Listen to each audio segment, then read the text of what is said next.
நண்பா, welcome to RT cinema. இன்னைக்கு ஒரு படத்த பார்க்கலாமா? வேணாமா? அப்படின்னு ஒரு டவுட்லயே போயி ஐஎம்டி ரேட்டிங்கும் 6.2 தான் குடுத்துருந்தாங்களா, சரி பார்ப்போமா வேணாமான்ட்டு நினைச்சுக்கிருக்கும்போது, சரி ட்ரை பண்ணி பார்த்துருவோம். நல்லா இருந்தா உங்களுக்கு ரிவ்யூல சொல்லுவோம். இல்லன்னா நமக்கு நேர்ந்த சோதனைன்னு ரிவ்யூ போட வேணாம் அப்படின்னு நினைச்சுட்டு இருக்கும்போது, படத்த பார்த்தா மிரட்டி விட்டுட்டாய்ங்க. என்ன படம் தானே கேட்குறீங்க? தி மங்கி 2025ல ஒரு ஹாரர் காமெடின்னு சொல்லலாம். இல்ல ஸ்லாஷர் த்ரில்லர் அந்த மாரி சொல்லலாம்.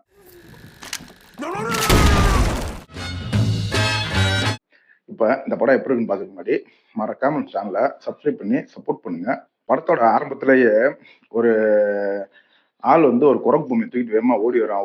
அதாவது இந்த பொம்மை இதெல்லாம் விப்பாங்கல்ல, டாய்ஸ் விக்கிற அந்த ஷாப்புக்கு ஓடி வரான். "இந்தாங்க இந்த பொம்மைய வச்சுக்கோங்க" அப்படின்னு சொல்லும்போது, உடனே அந்த கடைக்காரன் சொல்றான், "இல்ல இந்த பொம்மைய வந்து ரிட்டர்ன்லாம் எடுக்க மாட்டோம்.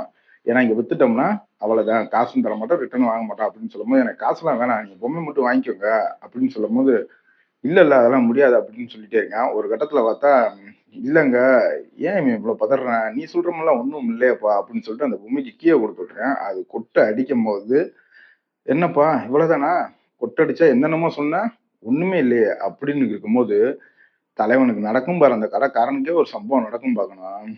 அங்க உடனே தல தெறிக்க அந்த பொம்மைய தூக்கிட்டு போய் அங்கேயே தீ வச்சு கொளுத்துறான்.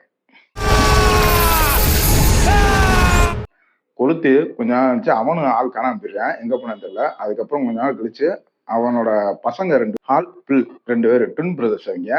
நம்ம அப்பாவோட ஞாபகமா அவரோட இருந்த அறையில இருக்கிற எதையாவது ஒண்ணு ஞாபகமா எடுத்துக்குவோம் அப்படின்னு போகும்போது You think this does junk if I turn this? Don't. இந்த குரங்கு பொம்மை அங்க இருக்கு. அவிங்க இத எடுத்துட்டு அங்கங்க அப்படியே பாக்குறாய்ங்க. பாத்துட்டு சரி அப்படின்ட்டு கீ குடுத்து பார்ப்போம் அப்படின்னும்போது ஒரு சம்பவம் நடக்குது.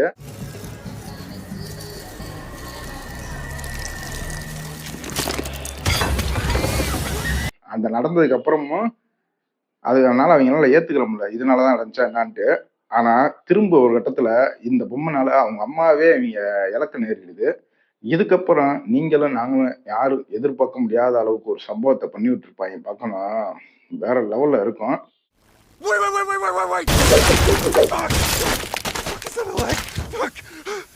படத்துல வந்துட்டு உங்களுக்கு ரொம்ப கொடூரமா சாகுற மணிக்கான காட்சி இருக்கும். ஃபைனல் டெஸ்டினேஷன் படம் பார்த்திருந்தீங்கன்னா உங்களுக்கே தெரியுமே. அதுல பூரா எப்படி ஒரு இத்துணூண்டு கல்லு டக்குன்னு அங்கிட்டு பார்த்தா புல்லு வெட்டிக்கிட்டு இருப்பாய்ங்க. பார்த்தா கல்லு வந்து தொண்டையில குத்தி போட்டு தள்ளிரும். அந்த மணிக்க சம்பவங்கள் தான் இந்த படத்துலயும் நெறையா இருக்கு.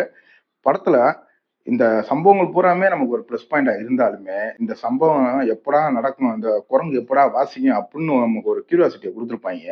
அது ரொம்ப நல்லாவே இருந்துச்சு. படத்துல சவுண்ட் எஃபெக்ட்ஸா இருக்கட்டும், பிஜிஎம்மா இருக்கட்டும், இது எல்லாமே நல்லாவே இருந்துச்சு. இன்னொரு விஷயம், இந்த படத்துல இவ்வளவு நல்ல விஷயம் இருந்தாலுமே, அங்கங்க கொஞ்சம் நமக்கு லேக் ஆகுறாப்புல, ரொம்ப இழுக்குறாய்ங்களோ அப்படின்ற மணிக்கு இருந்தாலும், கண்டிப்பா ட்ரை பண்றதுக்கு ஒரு தரமான படம். செக்சுவல் கன்டென்ட்ன்னு கிடையாது. ஆனா ரத்தம் தெறிக்கிற காட்சிகள் இருக்கு. படத்த எப்படி பார்க்கணும்னு நீங்க பிளான் பண்ணிக்கோங்க. ஒரு தரமான படம். மிஸ் பண்ணிறாதீங்க.